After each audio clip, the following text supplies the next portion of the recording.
श्री देवर्षि नारद जी कहते हैं, ध्यान दीजिएगा, अगर प्रेम हृदय में प्रकाशित करना है तो हमें प्रेम पात्र बनना होगा। प्रेम पात्र बनने के लिए यहाँ प्रार्थना कर रहे हैं कि इतने लोगों का संग नहीं करना होगा। जिसका विद्या का घमंड है, धन ईश्वरी का घमंड है, जो बात अभिमान पूर्वक करता है, अपने को बड़ा बुद्धिमान और शक्तिशाली समझता है और अपनी शक्ति और बुद्धि का प्रयोग दूसरों के दुख वर्धन में दुख देने में करता है,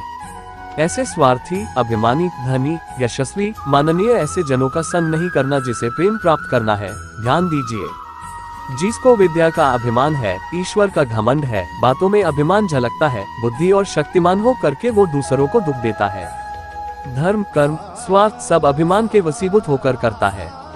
वो अपने को पूजनीय और माननीय समझता है, ऐसे का संग कभी नहीं करना चाहिए उसे, जिसे भागवत प्रेम प्राप्त करना है। पहला। दूसरा, जो भगवान की सगुण मूर्ति श्री विग्रह की निंदा, भगवान के संतों की निंदा, भगवान के वाक्य शास्त्रों की निंदा करता है, वो देहाभिमानी और आत्मादर्शी, ऐसे पुरुष का कभी भी संग नहीं करना चाहिए। अनात्मदर्शी, संसार को सत्य मानने वाला, जो भगवान की सगुण मूर्ति श्री विग्रह की निंदा करता है, संतों की निंदा करता है, भगवत वाक्य शास्त्रों की निंदा करता है, वो देहात्मा भीमा नहीं, देह भाव वाला, वो अनात्मदर्शी, संसार को सत्य मानने वाला, ऐसे दुष्ट का संग नहीं करना चाहिए। तीसरा, जो सद्गुरु के प्रति दोष दर्शन करता है, सद्गुणों में अवगुण देखता है, उनकी निंदा करता है, वो विद्वान क्यों ना हो, वो कोई भी हो, ऐसे अवज्ञा करने वाले का कभी भी संग नहीं करना चाहिए, जो भागवत प्रेम पात्र बनना चाहता है। चौथा, जिसका स्वभाव बन गया है कट वचन बोलना, दूसरे को पीड़ा पहुंचाना, जो अपनी इंद्रियों की तृप्ति में ही आनंद मानता है, जिसका स्वभाव बन गया है दूसरों का दोष दर्शन करके निंदा करना, ऐसे ही भागवत भक्ति से रहित पुरुषों का कदापि संग नहीं करना चाहिए, जिसे भागवत प्रेम पात्र बनना है।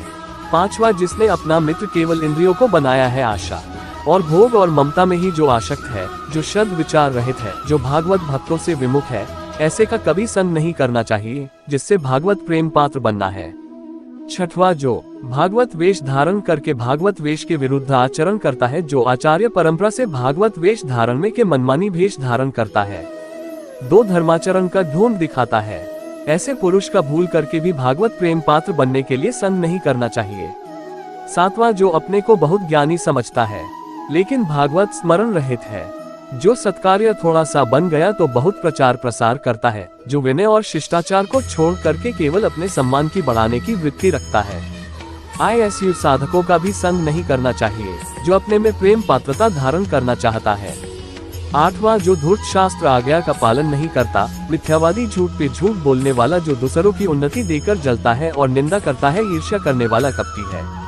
ऐसे लोगों का कभी भी संग नहीं करना चाहिए, जो भागवत प्रेम पात्र बनना चाहते हैं, जो बात बात पर क्रोध करते हैं, जिनका उद्देश्य केवल लोभ होता है, जो पापाचरण करने में बड़े निर्लज हैं, जो दूसरों की प्रशंसा सुनकर जलने लगते हैं, ऐसे लोगों का कभी संग नहीं करना चाहिए। धन्यवाद।